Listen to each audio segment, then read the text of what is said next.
This video contains spoilers for the game SOMA.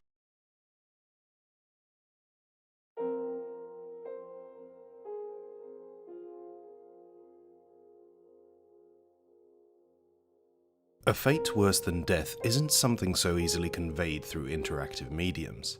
In literature and film, there are countless examples of this abject horror. The idea of not simply dying, but remaining tortured in perpetuity through eternal damnation, immortality, or losing that fundamental something that makes you, you. In games, that's a bit more difficult to convey, because although having you in the driver's seat creates an atmosphere of immersion largely unavailable in other formats, there's a very fine balance between simulating a cyclical nightmare and something just being annoying and repetitive. So a fail state inevitably, necessarily becomes a staple design choice to tether a sense of terror to. The fear of death is a powerful motivator for a hapless player, especially when they don't quite have all the information they need to be able to survive the ordeal at first. And there are so many examples of good horror games that toe the line between physical and psychological elements of fear. Bloodborne's delicate balance between survival horror and power fantasy, for example, or the classics like Resident Evil and Silent Hill, wrapping essentially the same game in different coats that drastically change and differentiate the nature of these experiences from one another. And in more recent times we have titles like Alien Isolation and Outlast, which drum up a singular mythological maniac, invincible, thirsting for blood and unrelenting in its pursuit of you across all corners of the earth.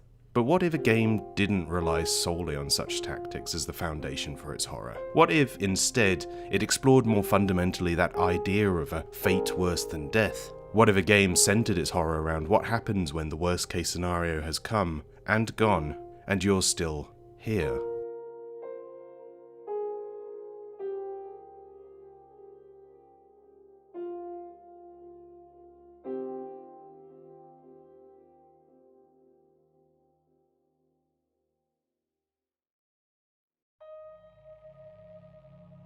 Following a brief static sequence setting up a fragment of backstory, SOMA opens in a dimly lit and quiet flat.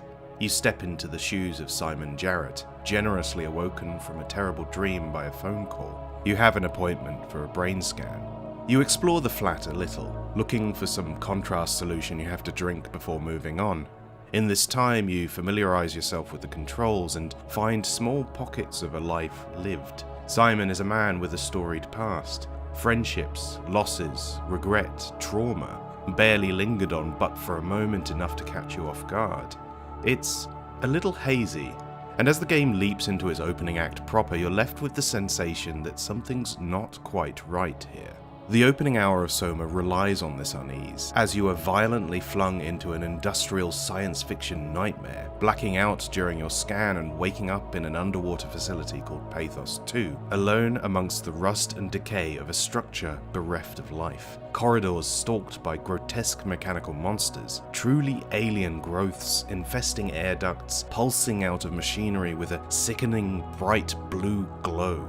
The opening hour of SOMA feels very much like an Isaac Asimov take on Frictional Games' previous survival horror series Amnesia, under siege in a beautifully horrific game space by a seemingly omnipresent foe, navigating a hostile labyrinth with the Minotaur breathing down your neck at every turn. But as you progress through its story, it becomes increasingly less that. While terror and dread are its bread and butter, the true seat of its horror lie in its quieter, lonelier moments, where it's given the space to breathe and explore more intimately what are arguably its most horrific themes.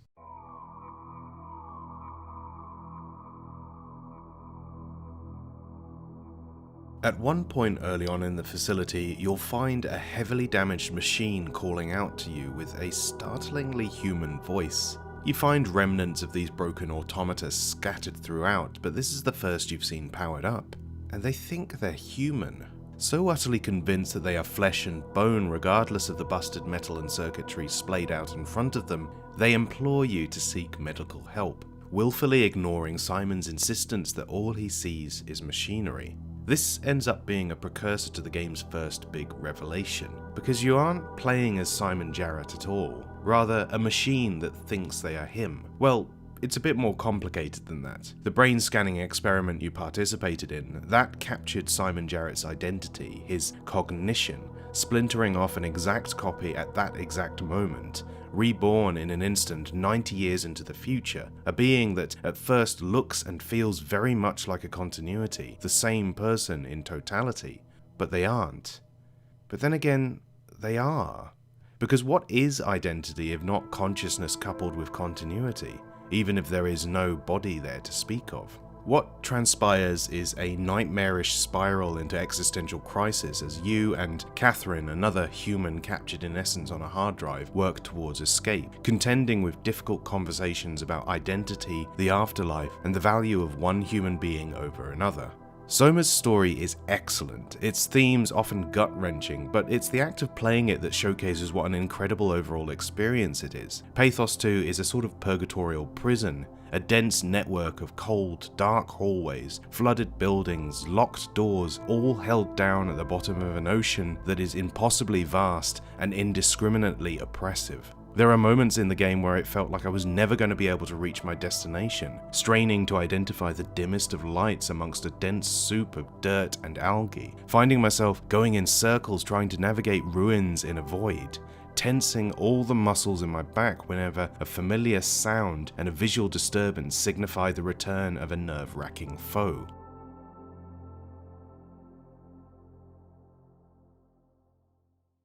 Let's talk about this foe, because the setup for this whole video is a little misleading. SOMA does in fact have fail states. Your main source of threat on Pathos 2 is the WoW, a techno-organic AI hive mind that has gone ballistic and effectively enslaved the last surviving humans in a desperately grim attempt to save their lives. Their presence is everywhere, those grotesque neon growths, but it's in the roaming sentinels that the threat of death is most tangible and literal.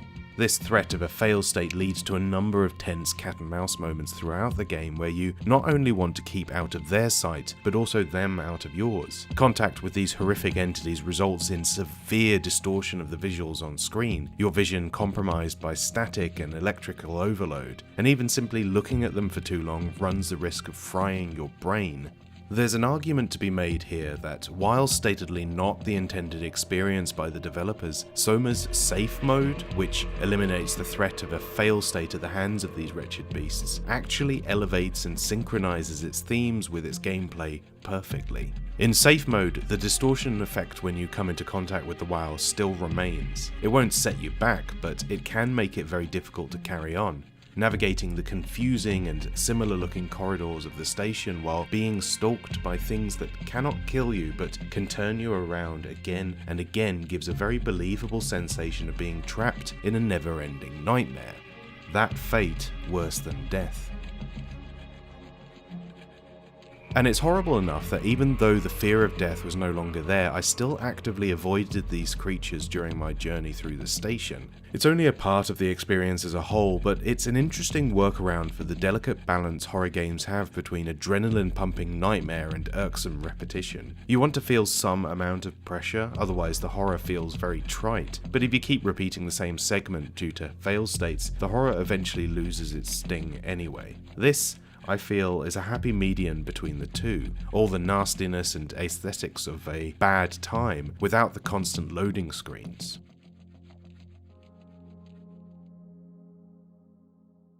Safe mode or not, SOMA relies very little on this singular aspect of horror, offering up to the player a real Neptune's bounty of fucked up experiences, ranging from forcing the player to undertake reprehensible acts in the face of gated progress, to contending with the mind-body problem directly as it asks you to take stock of your ever-dwindling faith in the validity of your own identity, culminating in an ending so bleak and so cruel I've not stopped thinking about it since.